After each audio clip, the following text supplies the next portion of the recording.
Hello friends, आपके अपने channel national world knowledge में आप सभी का एक बार फिर से स्वागत है। और आज के इस वीडियो में हम जनरल साइंस से रिलेटेड जीके जितने बनते हैं एग्जाम में वो सभी हम डिस्कस करेंगे। हमारे पीएससी, यूपीएससी, रेलवे और अदर स्टेट गवर्नमेंट एग्जाम में जो भी जनरल साइंस से रिलेटेड क्वेश्चन बनते हैं, इसकी हम पूरी सीरीज लेकर आ रहे हैं। जनरल साइंस से रिलेटेड जितने भी बायोलॉजी, केमिस्ट्री और फिजिक्स से रिलेटेड जितने भी क्वेश्चन बनते हैं वो सभी हम अपने इन वीडियो में बात करेंगे इस चैनल में। तो आज हम अपना पार्ट फर्स्ट लेके आए हैं, फिजिक्स से लेके आए हैं। पहला हमारा पार्ट है, पहला वीडियो यांत्रिकी लेके आए हैं। जनरल साइंस से रिलेटेड है अगर यांत्रिकी। तो चलिए वीडियो को आगे बढ़ाते हैं और चलते हैं अपने क्वेश्चन की ओर। हमारा फर्स्ट क्वेश्चन है, कार्य का मात्रक क्या होता है? कार्य का मात्रक क्या होता है? इसका मात्रक होता है, ये इसका राइट आंसर है, जूल। कार्य का मात्रक होता है जूल। और क्वेश्चन सेकेंड की ओर चलते हैं। क्वेश्चन हमारा क्वेश्चन नंबर सेकंड है, प्रकाश वर्ष मात्रक होता है। तो प्रकाश वर्ष किसका मात्रक होता है? प्रकाश वर्ष मात्रक होता है दूरी का। थर्ड है हमारा, निम्नलिखित में से कौन सी मात्रा जड़त्व का माप होती है? तो इसका राइट आंसर है सी, द्रव्यमान जो होता है वो होता है जड़त्व की माप होती है। क्वेश्चन नंबर चौथे में हमारे में सूची ए और सूची 2 दी गई है। सूची एक ये है जिसमें उच्च वेग है, तरंग धैर्य है, दाब है, ऊर्जा है। और सूची 2 में मैक है, एंगस्ट्रॉम है, पास्कल है, जूल। हमें बताना है कि कौन सा कितना सही आंसर है। तो उच्च वेग का क्या होता है? उच्च वेग का हमारा आंसर नंबर है सी।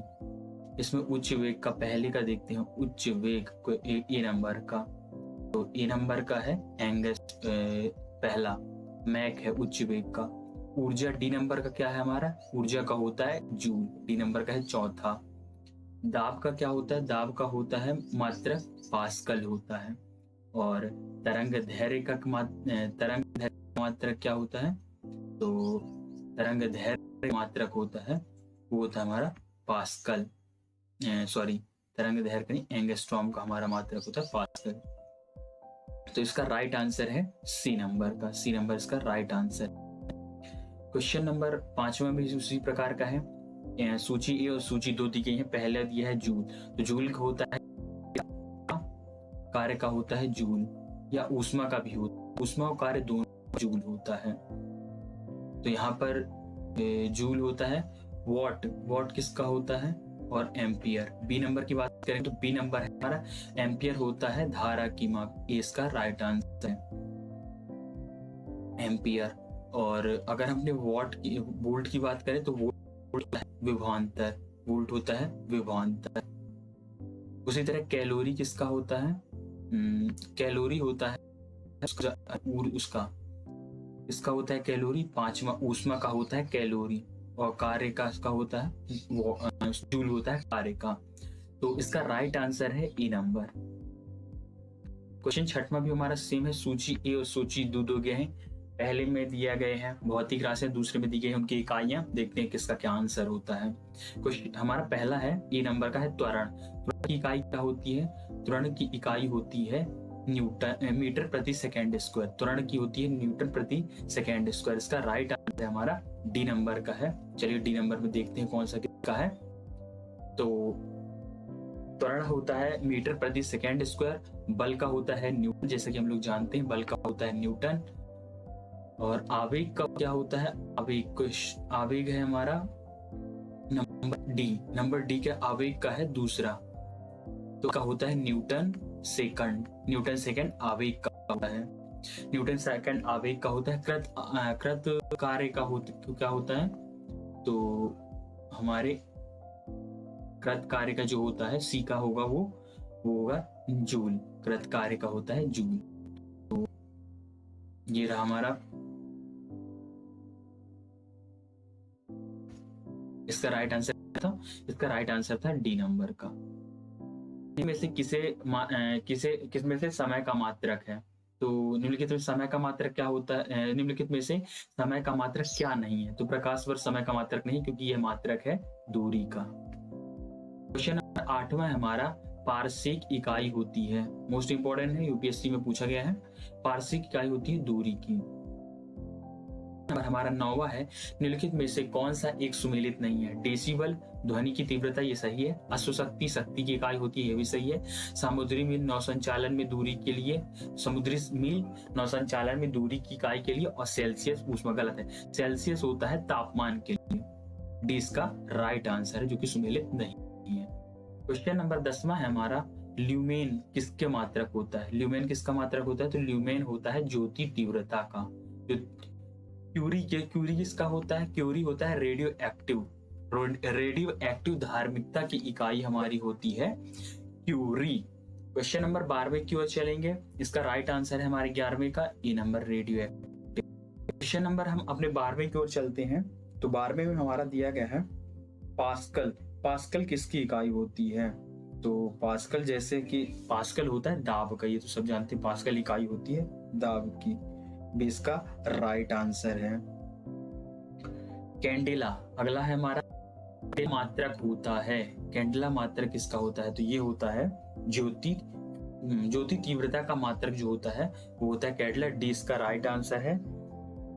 मानक स्रोत के खुले मुख के 1 सेंटीमीटर क्षेत्रफल की ज्योति तीव्रता का 1/60वां भाग जो होता है कैंडेला कहलाता है।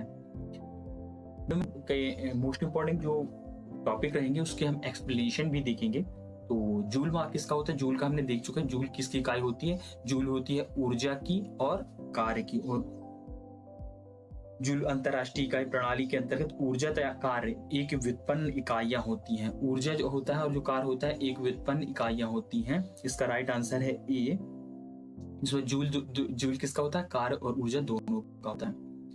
मानक मात्रों की अंतरराष्ट्रीय पद्धति कब लागू की गई थी? तो मानकों की अंतरराष्ट्रीय पद्धति सन 1971, 20 का राइट आंसर। सन 1971 में मात्रकों किया गया था। और हार्टज की बात करेंगे। हार्टज क्या मापने की यूनिट होती है? तो यह होती है तरंगों की आवृत्ति। तरंगों की आवृत्ति के मापन के लिए हार्टज का उपयोग किया जाता है। हार्टज आवृत्ति की अंतरराष्ट्रीय इकाई प्रणाली एसआई इकाई है। तो हार्टज को देखते हैं। हार्टज का इसका राइट आंसर है तरंगों की आवृत्ति, इसका राइट आंसर। क्वेश्चन नंबर 17 है हमारा, विद्युत मात्रा की इकाई क्या होती है? तो विद्युत मात्रा की इकाई होती है एम्पियर, इसका राइट आंसर। क्वेश्चन नंबर 18 है, एसआई पद्धति में लेंस की शक्ति की इकाई क्या होती है? तो लेंस की शक्ति की इकाई होती है डायोप्टर। क्या होता है? डायोप्टर। डायोप्टर जो होता है लेंस की प्रकाशीय शक्ति का मात्रक होता है। किसी लेंस की फोकस दूरी f मीटर हो तो उसकी प्रकाशीय शक्ति जो होती है 1/f डायोप्टर होती है। उत्तल लेंस के लिए जो डायोप्टर की वैल्यू होती है वो होती है धनात्मक, और अवतल लेंस के लिए होती है ऋणात्मक। डेसिबल किसे नापने की इकाई होती है?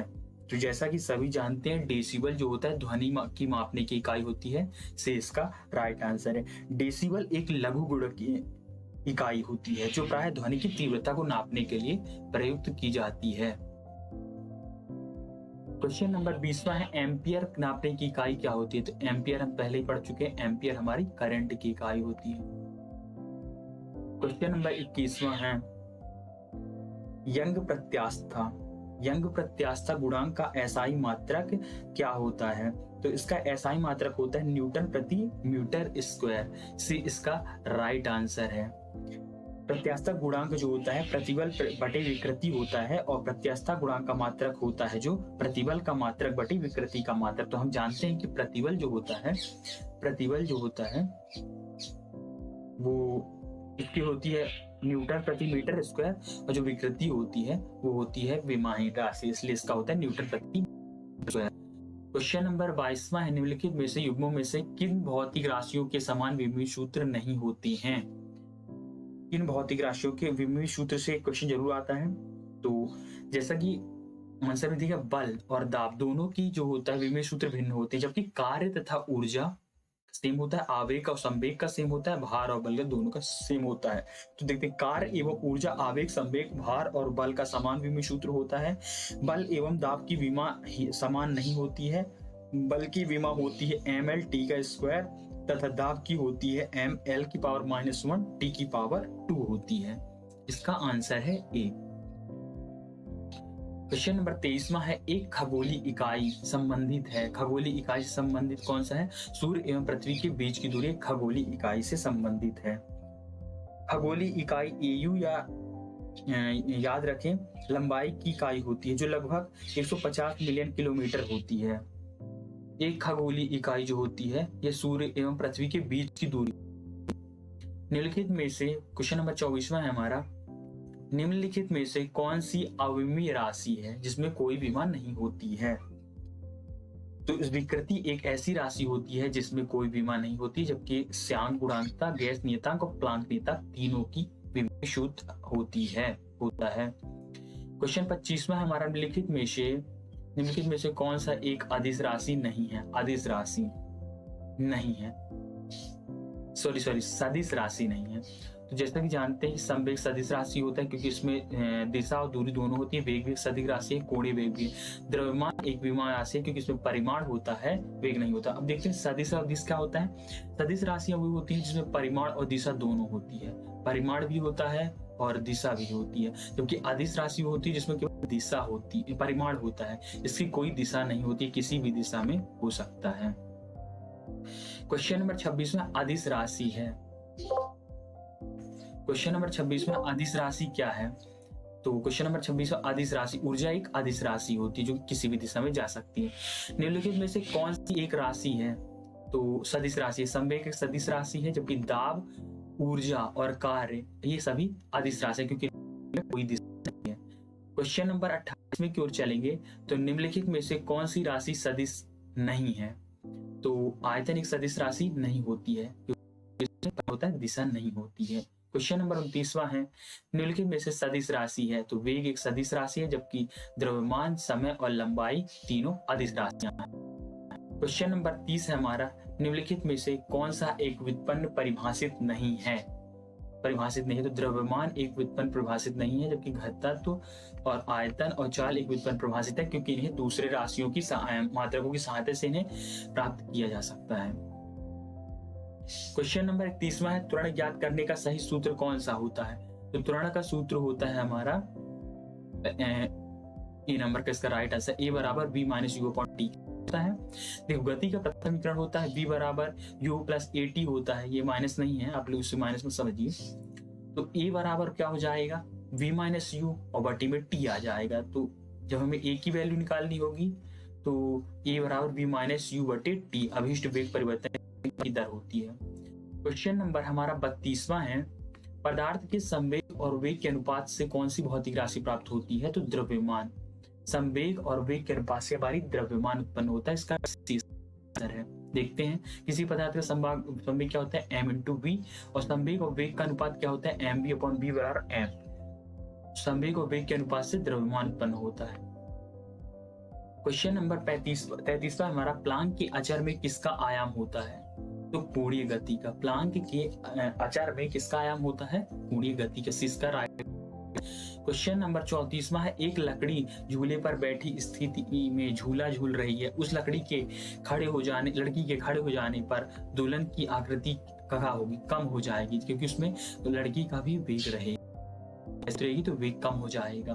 क्वेश्चन नंबर 35वां हमारा, घूर्णन करती एक गोल मेज पर अचानक एक लड़का आकर बैठ जाता है, मेज से कोणीय वेग पर क्या प्रभाव पड़ता है? तो ये कम हो जाएगा। ये किस कारण से होता है? ये जड़त्व के कारण होता है। कोई गति करती हुई वस्तु को अगर कोई बाहरी बल लगेगा तो उसकी गति में परिवर्तन जरूर होगा।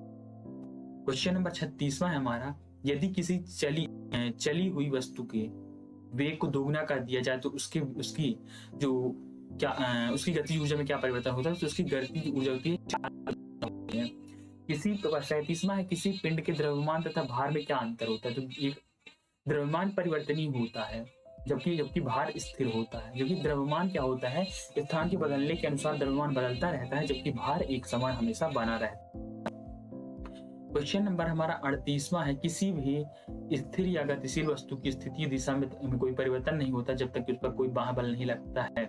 ये क्या है? ये न्यूटन का प्रथम नियम है जिसे जड़त्व का नियम भी कहते हैं। कोई वस्तु है तो स्थिर है तो वह स्थिर ही रहेगी, अगर वो चल रही है तो चलती ही रहेगी, तो कोई बल नहीं लगेगा उस पर। क्वेश्चन नंबर 29वां है हमारा, किसी असंतुलित बल द्वारा किसी पिंड में उत्पन्न त्वरण क्या कहलाता है? बल के अनुक्रमानुपाती होता है। 20 का राइट आंसर, किसी असंतुलित बल द्वारा किसी पिंड में उत्पन्न त्वरण। क्वेश्चन नंबर 40वां है हमारा, न्यूटन के गति के तीसरे नियम के अनुसार क्रिया प्रतिक्रिया नियम से संबंध बल है। हमेशा भिन्न भिन्न वस्तुओं पर ही लगे होने पर लगा होना चाहिए, क्योंकि देखो अगर कोई रॉकेट पर क्या होता है, क्रिया प्रतिक्रिया नियम लगता है, जिसे क्या कहते हैं, न्यूटन का तृतीय नियम कहते हैं।